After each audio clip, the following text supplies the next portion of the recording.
네, 맞습니다. 오늘 저희가 함께 좀 살펴볼 자료는요, 화웨이의 최진 행보에 대한 흥미로운 소식들입니다.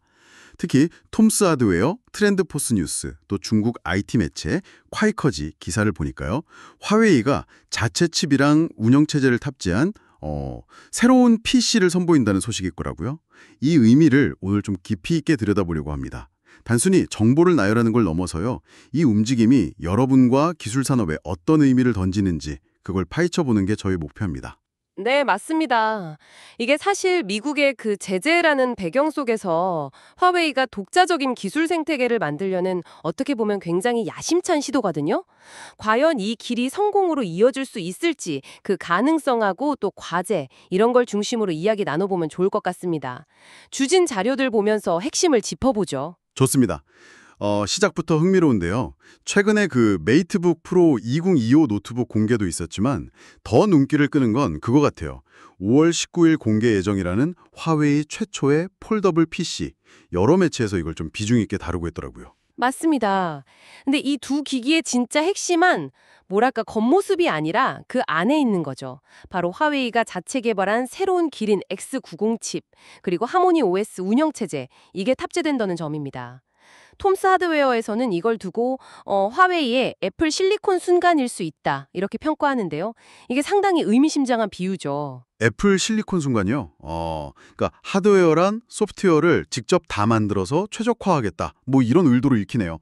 그럼 이 기린 X90 칩, 이거 좀 더 자세히 들여다볼까요? 어떤 칩인가요? 네.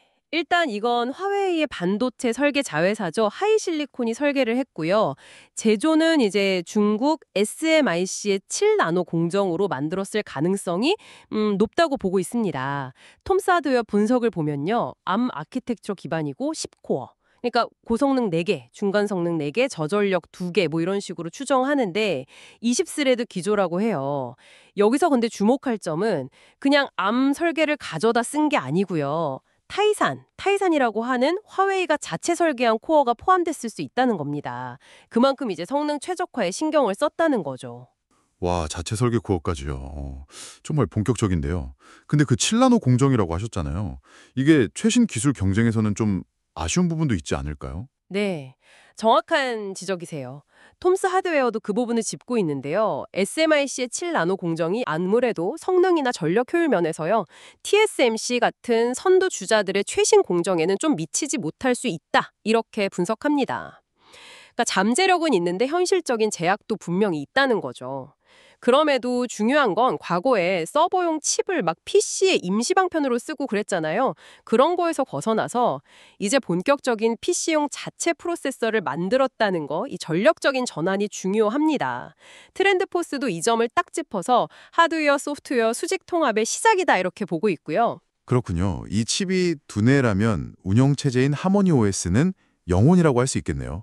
근데 이 OS도 윈도우나 안드로이드하고는 완전히 다른 길을 간다고요? 그렇습니다.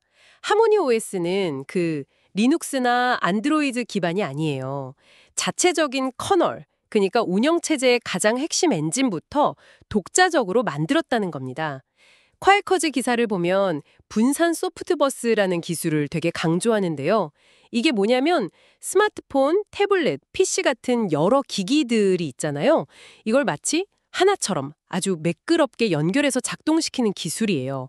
예를 들면 뭐 PC 키보드로 스마트폰에 바로 문자를 입력한다거나 태블릿에서 보던 영상을 PC 화면에서 바로 이어서 본다거나 이런 식이죠. 사용자 입장에서는 상당히 편리할 수 있겠는데요. 근데 이런 독자 노선의 배경에는 역시 그 미국의 제재가 크게 작용한 거겠죠. 인텔이나 퀄컴 칩 쓰기가 어려워지니까 뭐 선택의 여지가 없었을 수도 있고요. 네, 맞습니다. 여러 분석들, 톰스 하드웨어나 트렌드폴스나 다 공통적으로 지적하는 부분입니다. 어떻게든 서구 기술 의존도를 낮추고 자급자족 생태계를 만들려는 그런 절박함, 그리고 장기적인 전략, 이게 다 맞물린 결과로 보여요. 하지만 여기서 정말 큰 산이 하나 남아 있습니다. 역시 그 문제군요. 앱 생태계. 그렇죠. 아무리 좋은 칩이랑 OS를 만들어도 쓸만한 앱이 없으면 뭐 무용지물이니까요. 맞습니다. 톰스 하드웨어는 이게 성공의 거의 결정적인 열쇠라고 봐요. 기존의 윈도우나 안드로이드용 앱 만들던 개발자들이 과연 얼마나 하모니 OS를 위해서 앱을 새로 만들거나 아니면 기존 앱을 옮겨줄 것인가, 이 질문에 대한 답이 화웨이의 미래를 좌우할 수 있다는 거죠. 물론 호환성 기술을 쓰거나 아니면 일단 중국 내수 시장 중심으로 앱을 확보하는 그런 전략도 가능은 하겠지만요. 애플이나 구글하고 제대로 경쟁하려면 정말 강력하고 풍부한 앱 생태계는 필수적입니다. 그러고 보니 그 콰이커즈 기사에서는 폴더블 PC 특징으로 단순히 화면 접히는 거 말고도요. 실제 키보드 같은 타건감을 주는 리니어 모터, 그러니까 미세한 진동으로 물리 버튼 느낌 내는 거요. 그것도 언급했더라고요.